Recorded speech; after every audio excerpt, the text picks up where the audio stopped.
نحمده ونصلي ونسلم على رسوله الكريم أما بعد فأعوذ بالله من الشيطان الرجيم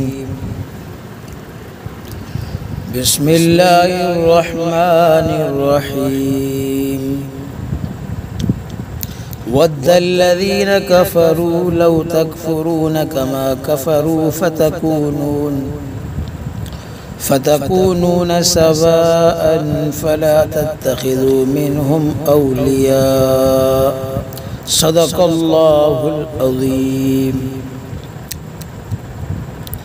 اللهم صل على سيدنا محمد النبي الأمي وعلى آله وبارك وسلم عدد كل معلوم لك دائما أبدا۔ خواتین و حضرات، سامعین کرام،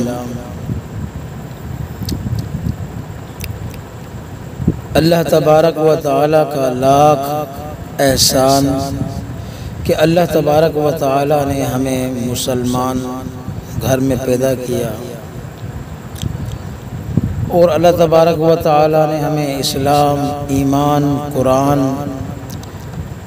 اور حضور صلی اللہ علیہ وسلم جیسی عظیم دولت سے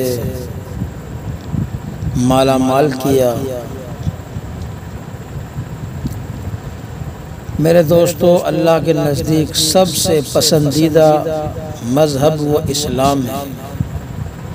قرآن مجید میں اللہ تبارک و تعالی فرماتا ہے ان الدین عند اللہ الاسلام، کہ اللہ کے نزدیک سب سے پسندیدہ مذہب اسلام ہے۔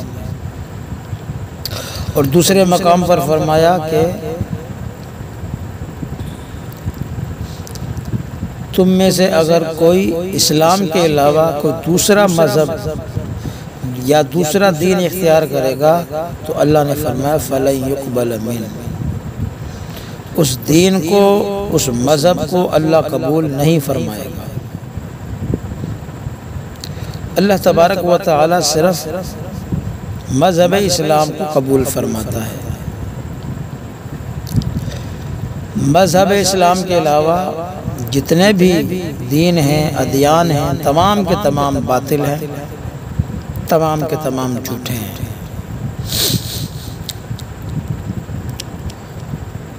حضور صلی اللہ علیہ وسلم کا فرمان ہے کہ آپ نے فرمایا کہ میری امت میں 73 فرقے ہوں گے، جن میں سے ایک جنت میں جائے گا، باقی سب دوزخ میں جائیں گے۔ اب ظاہر ہے وہ فرقہ کون سا ہے، وہ جماعت کون سی ہے، وہ ہر مسلمان کو اپنی فکر، اپنی سوچ کے ساتھ اس کو پہچاننا ہے کہ کون سی جماعت ہے جو اہل حق کی جماعت ہے، جو مذہب اسلام پر ہے، جو قرآن و سنت کے مطابق اس دنیا کے اندر عمل کر رہی ہے۔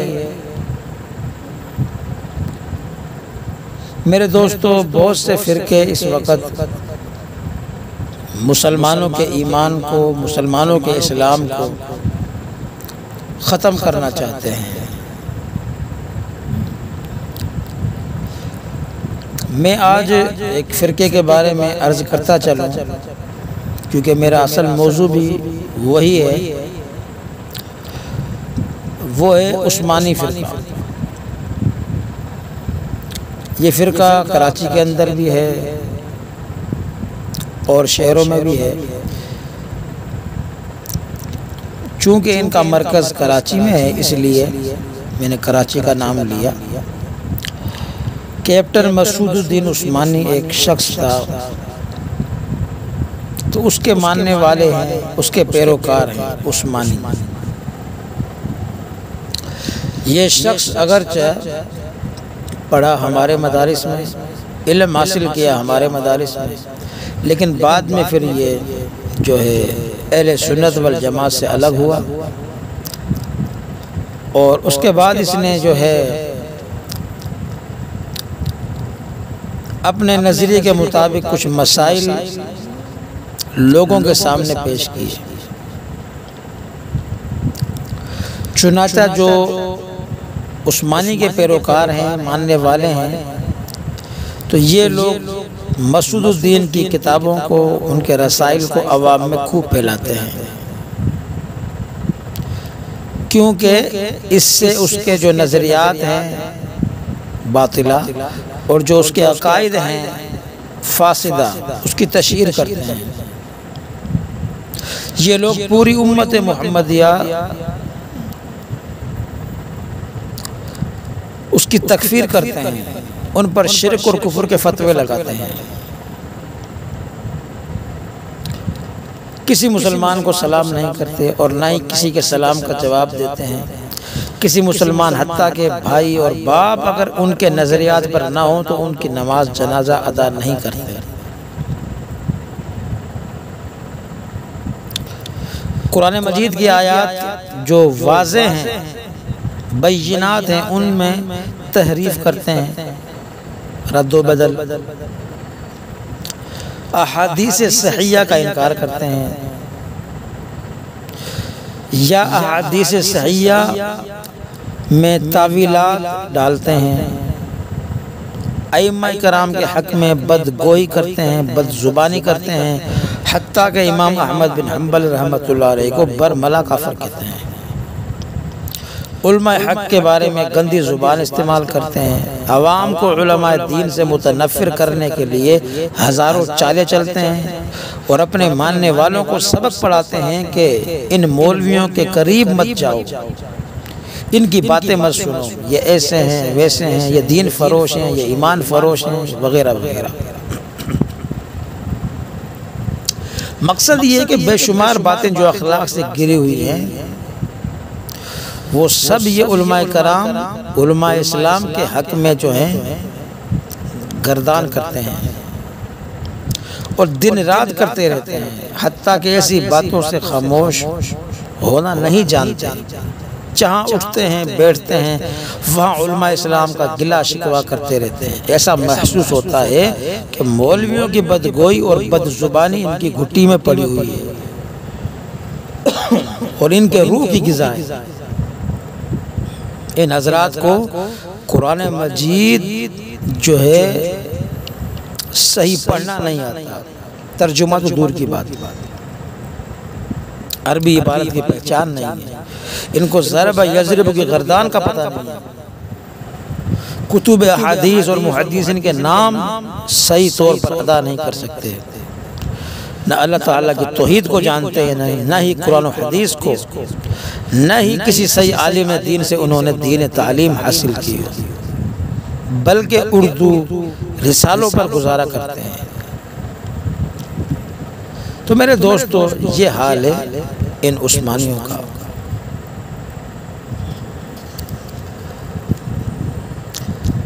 اب ہم مزید بیان کرتے ہیں کہ جو عثمانی حضرات ہیں، کیپٹن مسعود الدین عثمانی کے ماننے والے، وہ 14 مسائل میں علماء اسلام سے جداگانہ رائے رکھتے ہیں۔ اب وہ 14 مسائل کون سے ہیں؟ وہ یہ ہیں: نمبر 1، فرقہ کیا ہے؟ یعنی وہ ہم سب کو فرقہ کہتے ہیں سوائے اپنے۔ نمبر 2، فرقہ پرست کا طعنہ دیتے ہیں ہمیں۔ اب فرقہ پرست کون ہیں؟ کیا یہ لوگ اہل اسلام یا مسلمین ہیں؟ یعنی اپنے آپ کو کہتے ہیں ہم مسلمان ہیں، ہم مسلمین ہیں، ہمارا نام اللہ نے قرآن میں مسلمین رکھا ہے، باقی دوسروں کو فرقہ پرست۔ نمبر 3، حضور اکرم صلی اللہ علیہ وسلم کی قبر مبارک سارے مقامات سے افضل ہے، اس بارے میں یہ مختلف نظریہ رکھتے ہیں۔ نمبر 4، توسل بالانبیاء والصالحین، یعنی انبیاء کرام کا اور صالحین نیک لوگوں کا وسیلہ دینا جو ہے ان کے نزدیک وہ درست نہیں ہے، یہ اس کو شرک سمجھتے ہیں۔ نمبر 5 الاستشفاء عند القبر الشریف، یعنی حضور صلی اللہ علیہ وسلم کی قبر مبارک کے پاس سفارش کی طلب کرنا، اس میں بھی ان کا اختلاف ہے، ان کی رائے جدا ہے۔ نمبر 6 حضور اکرم صلی اللہ علیہ وسلم افضل الانبیاء والمرسلین ہیں، یعنی تمام نبیوں سے، تمام رسولوں سے آپ افضل ہیں۔ ان میں اس کا اختلاف ہے ان کا۔ نمبر 7 اللہ تعالیٰ کے سوا کسی اور کو جو ہے سیدنا یا مولانا کہنا جائز ہے یا نہیں، تو ان کے نزدیک نہیں ہے۔ نمبر 8 حضور اکرم صلی اللہ علیہ وسلم کو حضرت یا حضور کہنا جائز ہے، اس میں بھی اختلاف کرتے ہیں۔ نمبر 9 حضور اکرم صلی اللہ علیہ وسلم مقصد کائنات ہیں، اس میں بھی ان کا اختلاف ہے۔ اللہ تعالیٰ کو خدا کہنا، یعنی خدا نہیں کہہ سکتے، اس میں بھی اختلاف ہے۔ نمبر 11 مردوں اور عورتوں کی نماز کا فرق، یہ کہتے ہیں کہ دونوں کی نماز ایک جیسی ہے، اس میں بھی اختلاف رکھتے ہیں۔ نمبر 12 جھاڑ پھونک اور تعویذات، اس میں بھی ان کا اختلاف ہے۔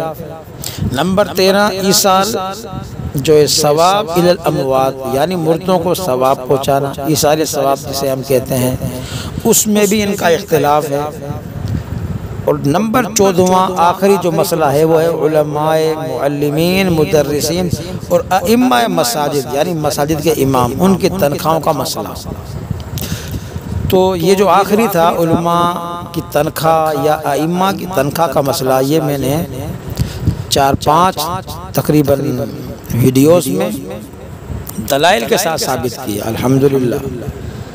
اگر آپ ہماری وہ گفتگو سنیں گے تو انشاءاللہ آپ کے ذہنوں میں جو الجھنیں ہوں گی، جو اشکالات ہوں گے، جو اعتراضات ہوں گے، انشاءاللہ وہ ختم ہو جائیں گے۔ تو یہ وہ 14 مسائل ہیں جن میں یہ لوگ علماء اسلام سے جداگانہ رائے رکھتے ہیں۔ میرے دوستو، ہم ان 14 مسائل کو انشاءاللہ بیان کریں گے، ہر ایک مسئلے کو قرآن و سنت کے مطابق۔ آج تو نہیں کر سکتے، انشاءاللہ مزید ہم اپنی یہ گفتگو جاری رکھیں گے مجلسیں۔ اس سے پہلے میں کچھ تمہیدی طور پر عرض کرنا چاہتا ہوں آپ کی خدمت میں کہ اس پرفتن دور میں جس طرح جان اور مال کے کثرت کے ساتھ ڈاکو اور لٹیرے موجود ہیں، اور وہ ہر قسم کے ہیلوں اور بہانوں اور فریبوں سے وارداتیں کر کے بیچارے لوگوں کو لوٹ لیا کرتے ہیں، تو میرے دوستو اسی طرح کثرت کے ساتھ ایمان کے بھی ڈاکو موجود ہیں۔ ایمان کے یہ ڈاکو رنگ برنگی طریقہ اختیار کرتے ہیں، اور اس سے بیچارے سادہ لوگ عوام کو جو ہے ورگلاتے ہیں، ان کے ایمان کو لوٹنے کی کوشش کرتے ہیں، کبھی لالچ دے کر، کبھی نوکری، کبھی چھوکری کا جھانسا دے کر، کبھی جعلی اور مصنوعی اخلاق دکھا کر، کبھی روب دھونس رکھ کر، کبھی جو ہے بناوٹی خیر خواہ اور ہمدرد بن کر، اور پھر ایمان کے یہ لٹیرے قسم قسم کے ہتھیاروں سے لیس ہو کر لوگوں کے ایمان پر حملہ آور ہو جاتے ہیں، کبھی توحید کے نام پر، کبھی قرآن کے نام پر، کبھی قرآن و حدیث کے نام پر، کبھی حب رسول صلی اللہ علیہ وسلم کے نام پر، کبھی محبت آل بیت کے نام پر، اور کبھی اسلام کے نام پر لوگوں کو دھوکہ دیتے ہیں۔ مسلمانوں کے ایمان کے دشمن در حقیقت میرے دوستو کافر ہیں، چاہے مشرک ہیں وہ، چاہے وہ یہود و نصارہ ہیں، چاہے وہ ہندو ہوں، سکھ ہوں، بہرحال کفار کی تمام اقسام مسلمان کے ایمان کے لوٹنے کے در پر ہیں، اور یہی کفار مسلمانوں کو کافر مرتد بنانے کی منصوبہ بندی کرتے ہیں۔ لیکن یہ ظالم اپنے ان ناپاک عزائم کی تکمیل کے لیے، مکمل کرنے کے لیے بعض نام نہاد مسلمانوں کو بطور آلہ ہتھیار کے طور پر استعمال کرتے ہیں۔ یعنی مقصد یہ ہے کہ یہ جو قرآن کے نام پر، کبھی توحید کے نام پر، کبھی حدیث کے نام پر، کبھی حب رسول کے نام پر آتے ہیں، یہ دراصل جو ہے انگریز، یہودی، عیسائی، ان کے اشاروں پر مسلمانوں کے درمیان تفرقہ ڈالتے ہیں، مسلمانوں کو اسلام سے ہٹا کر مرتد اور کافر بنانا چاہتے ہیں میرے دوستو۔ تو اس لیے اللہ تبارک و تعالی ہم سب کی ان فتنوں سے، فرقوں سے حفاظت فرمائے۔ یہ لوگ مسلمانوں میں سے اپنے ہم مزاج لوگ چن کر انہیں خرید کرتے ہیں میرے دوستو، پھر ان کو مقدس ناموں کا لیبل لگا کر مسلمان معاشرے میں سپلائی کرتے ہیں۔ یہود و نصارہ میری مراد ہے، کفار، تو کوئی اسلام کا، کوئی قرآن کا، کوئی حدیث کا، کوئی توحید کا، کوئی عشق رسول صلی اللہ علیہ وسلم کا، کوئی محبت اہل بیت کا، کوئی تحقیق کا، کوئی اتحاد بین المسلمین کا لیبل لگا کر مسلمانوں کے دلوں میں ضروریات دین اور پختہ عقائد کے متعلق شکوک اور شبہات پیدا کرتے ہیں اور جو وسوسے ڈالتے ہیں۔ ان لوگوں کی ان ظالمانہ واردات سے ایک سادہ لو آدمی کسی ضروری عقیدے کا انکار کر کے دین اسلام سے ہاتھ بھی دھو بیٹھتا ہے، اور آپ کو ایک صحیح مسلمان بھی جو ہے سمجھتا رہتا ہے، اور ایسا مسلمان کے دوسرے مسلمان اس کو کافر نظر آتے ہیں، اور چونکہ وہ اپنے کفریہ عقائد کو اسلام سمجھتا ہے، دین سمجھتا ہے، اور میرے دوستو حق سمجھتا ہے، اس لیے ایسے کفریات سے اس کو توبہ کی توفیق بہت کم نصیب ہوتی ہے۔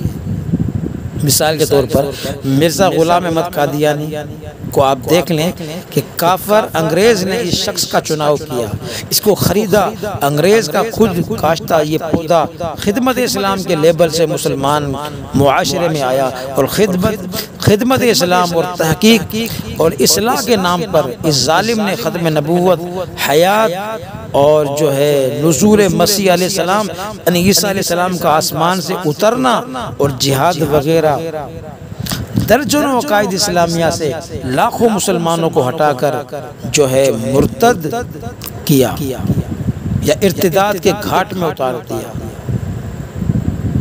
میرے دوستو یقین جانیے مرزا غلام احمد قادیانی جیسے کافروں کے خود کاشتہ پودے ہزاروں کی تعداد میں ہمارے معاشرے میں موجود ہیں، جو مقدس لیبلوں اور پرکشش نعروں کے ذریعے جو ہے لوگوں کو ضروریات دین کا منکر بنا کر ارتداد کی جہنم میں دھکیل رہے ہیں۔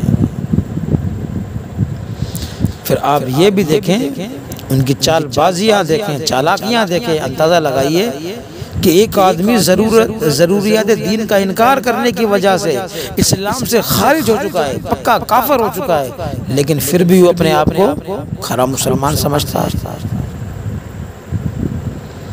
تو چنانچہ ہم کچھ آیت آپ کے سامنے پیش کرتے ہیں کہ کفار کے جو عزائم اللہ نے قرآن میں بیان فرمایا کہ کافروں کے کیا عزائم ہیں مسلمانوں کے لیے، وہ کیا چاہتے ہیں کافر، اللہ نے قرآن میں فرمایا ہے۔ آیت نمبر 1 آپ کے سامنے پڑھتے ہیں، یہ سورہ بقرہ کی آیت ہے۔ اللہ فرماتا ہے وَلَا يَزَالُونَ يُقَاتِلُونَكُمْ حَتَّى يَرُدُّوكُمْ عَنْ دِينِكُمْ۔ اللہ فرماتا ہے کہ ہمیشہ وہ کافر تمہارا مقابلہ کرتے رہیں گے، تمہارے ساتھ لڑائی کرتے رہیں گے، یہاں تک کہ تم کو تمہارے دین سے نہ ہٹا دیں۔ اگر وہ جو ہے قابو پا لیں،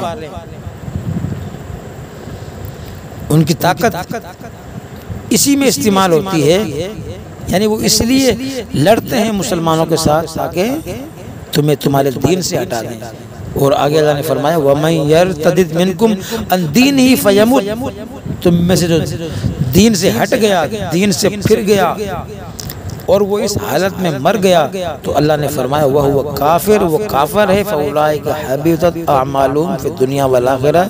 اللہ نے فرمایا اس کے نیک اعمال جتنے بھی تھے دنیا اور آخرت میں بیکار ہو گئے، غلط ہو گئے۔ وَأُولَٰئِكَ أَصْحَابُ النَّارِ، اور وہی جہنم والے ہیں، ہم فیہا خالدون، اور وہ ہمیشہ رہیں گے جہنم میں۔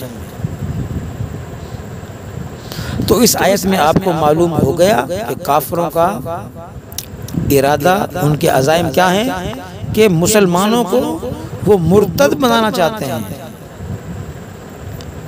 دوسری آیت سن لیں آپ، اللہ فرماتا ہے قرآن مجید میں سورہ آل عمران میں، یا ایھا الذین آمنوا ان تطیعوا فریقا من الذین اوتوا الکتاب یردوکم بعد ایمانکم کافرین۔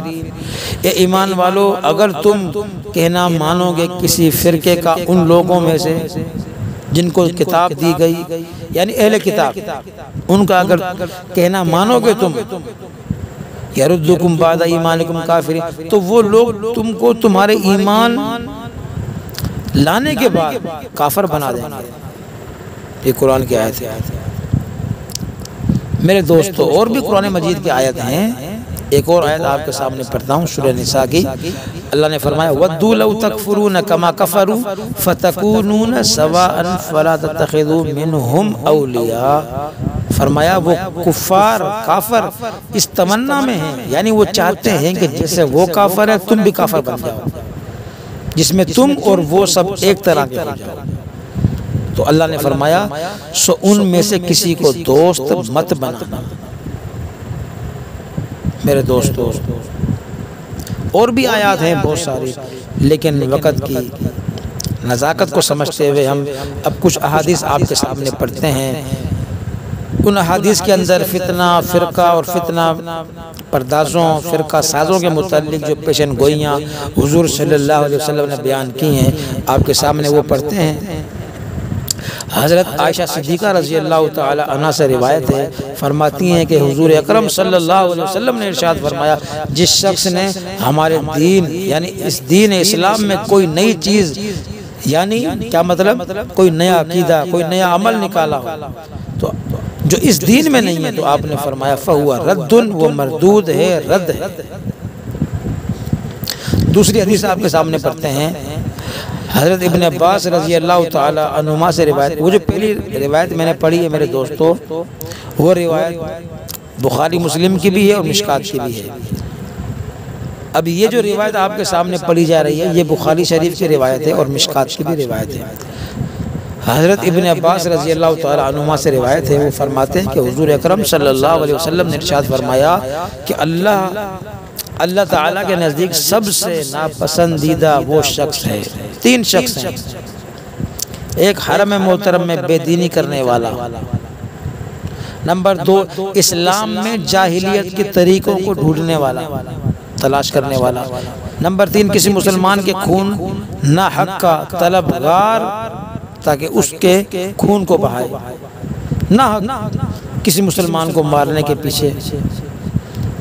یہ تین شخص وہ ہیں جو اللہ کے نزدیک سب سے زیادہ ناپسندیدہ ہیں۔ میرے دوستو مزید ہم ایک اور روایت آپ کے سامنے پیش کرتے ہیں۔ حضرت ابو ہریرہ رضی اللہ تعالی عنہ سے روایت ہے، یہ روایت مسلم شریف کی ہے میرے دوستو اور مشکات شریف کی ہے۔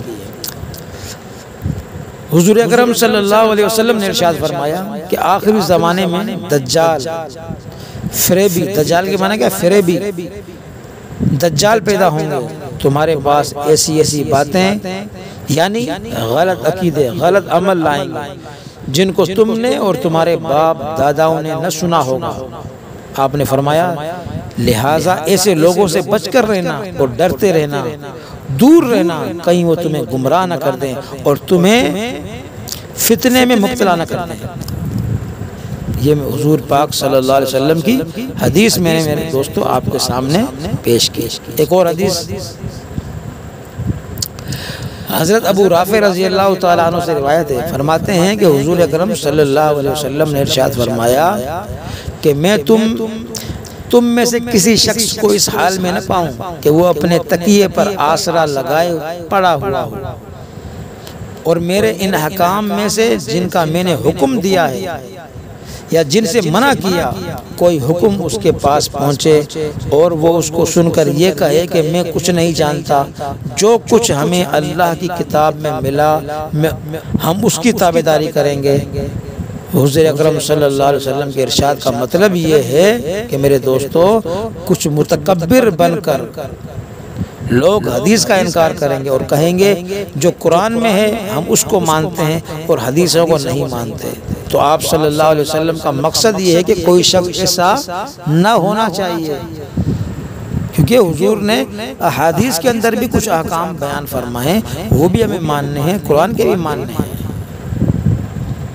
میرے دوستو، حضرت مقداد بن معدی کرب رضی اللہ تعالیٰ عنہ سے روایت ہے، وہ فرماتے ہیں حضور اکرم صلی اللہ علیہ وسلم نے ارشاد فرمایا، خبردار مجھے قرآن دیا گیا اور قرآن کے ساتھ قرآن کا مثل حدیث بھی دیا گیا، خبردار ان قریب اپنے تکیے پر پڑا پیٹ بھرا ایک شخص کہے گا صرف قرآن کو لازم پکڑو۔ آج کل ہے نا یہ فرقہ ہے جو حدیث کا منکر ہے، وہ صرف کہتا ہے کہ ہم اہل قرآن ہیں، ہم قرآن کو مانتے ہیں، احادیث کو نہیں مانتے ہیں۔ حالانکہ میرے دوستو احادیث بھی قرآن مجید کی جو ہے تشریح ہے، تفصیل ہے احادیث کے اندر۔ تو آپ نے فرمایا وہ یہ کہے گا قرآن کو لازم پکڑو، جو کچھ اس میں حلال پاؤ اس کو حلال سمجھو اور جو چیز اس میں حرام پاؤ اس کو حرام سمجھو۔ حالانکہ یقیناً جیسے اللہ تعالیٰ نے کئی چیزوں کی حلت بیان فرمائی، اسی طرح اللہ تعالیٰ کے رسول صلی اللہ علیہ وسلم نے بھی کئی چیزوں کی حرمت کو بیان کیا، یعنی حرام کیا۔ خبردار آپ نے فرمایا تمہارے لیے گھریلو گدھا اور کچلی دار درندے حلال نہیں ہیں، یعنی جو شخص کہتا ہے کہ صرف قرآن کو مانو حدیث کو نہ مانو وہ گمراہ ہے۔ کیوں؟ کیونکہ حضور اکرم صلی اللہ علیہ وسلم نے بہت سی چیزوں کی حرمت بیان فرمائی، قرآن میں ان کی حرمت بیان نہیں کی گئی، قرآن میں ان کو حرام قرار نہیں دیا گیا۔ مثلا گھریلو گدھا، گدھ، چیل وغیرہ جو ہوتی ہیں، یعنی وہ جانور، وہ پرندے جو پنجوں سے کھاتے ہیں، پنجوں سے جو ہے جانوروں کو چیر پھاڑ دیتے ہیں، وہ جانور حرام ہیں اور وہ حدیث میں آیا ہے، قرآن میں تو کہیں نہیں لکھا ہوا۔ تو لہذا جس طرح قرآن مجید کی حلال کردہ چیزوں کو حلال اور حرام کردہ چیزوں کو حرام سمجھنا ہے، اسی طرح حضور اکرم صلی اللہ علیہ وسلم نے جن چیزوں کو حلال یا حرام بتایا ہے ان پر ایمان لانا بھی ضروری ہے، یعنی حدیث رسول صلی اللہ علیہ وسلم حجت ہے، اس کے بغیر آدمی کا ایمان نامکمل ہے۔ البتہ پیٹ بھرے متکبر لوگ سچی حدیثوں کا انکار کر دیں گے اور آج انکار کر رہے ہیں بہت سے لوگ۔ بس میرے دوستو ہم ایک حدیث آپ کے سامنے پڑھتے ہیں، اس کے بعد مزید احادیث انشاءاللہ پھر وہ ہم اگلی مجلس کے اندر پڑھیں گے، کیونکہ اب جو ہے باتیں بھی ہماری زیادہ ہو گئی ہیں۔ حضرت ارباز بن ساریہ رضی اللہ تعالیٰ عنہ سے روایت ہے، وہ فرماتے ہیں کہ حضور اکرم صلی اللہ علیہ وسلم نے ہمیں ایک دن نماز پڑھائی، پھر ہماری طرف متوجہ ہو کر بیٹھ گئے اور ہم کو نہایت مؤثر انداز میں نصیحت فرمائی، جس سے ہماری آنکھوں سے آنسو جاری ہو گئے اور دلوں میں خوف پیدا ہو گیا۔ ایک شخص نے عرض کیا کہ اے اللہ کے رسول صلی اللہ علیہ وسلم، گویا کہ معلوم ہوتا ہے کہ یہ الوداعی نصیحت ہے، لہٰذا ہمیں اور وصیت فرمائیے۔ تو آپ صلی اللہ علیہ وسلم نے ارشاد فرمایا، میں تم کو نصیحت کرتا ہوں اللہ تعالیٰ سے ڈرتے رہو اور تم کو مسلمان امیر کی اطاعت کا حکم دیتا ہوں اور اس کی باتوں کو سن کر بجا لانے کی وصیت کرتا ہوں، اگرچہ وہ امیر حبشی غلام ہو تم میں سے۔ جو شخص میرے بعد زندہ رہے گا، حضور صلی اللہ علیہ وسلم فرما رہے ہیں سامعین کرام کہ آپ نے فرمایا جو شخص میرے پاس زندہ رہے گا وہ بہت سے اختلافات دیکھے گا، جیسا کہ آج کل اختلافات ہیں آپ کے سامنے۔ ایسے وقت پر حضور نے فرمایا تم پر لازم ہے کہ میری سنت اور میرے ہدایت یافتہ خلفائے راشدین کی سنت کو لازم پکڑو، اس پر قائم رہو اور اس کو دانتوں سے مضبوط پکڑے رہو، اور تم دین میں نئی نئی باتیں، نئے عقیدے، نئے عمل پیدا کرنے سے بچو، اس لیے کہ ہر نئی بات بدعت ہے اور ہر بدعت گمراہی ہے۔ میرے دوستو اللہ پاک ہم سب کو نئے فتنوں سے، نئے فرقوں سے، نئی بدعتوں سے محفوظ فرمائے۔ انشاءاللہ مزید ہماری گفتگو جاری رہے گی، کیونکہ ہمارا اصل موضوع تو وہی ہے 14 مسائل جن میں عثمانی حضرات جو ہے اختلاف رکھتے ہیں، انشاءاللہ ان مسائل کو ہم بیان کریں گے، لیکن ظاہر ہے ان کے لیے ٹائم بھی چاہیے، وقت بھی چاہیے۔ انشاءاللہ اللہ پاک ہم کو توفیق دے بیان کرنے کی۔ وما علینا الا البلاغ المبین۔ صدق اللہ العظیم۔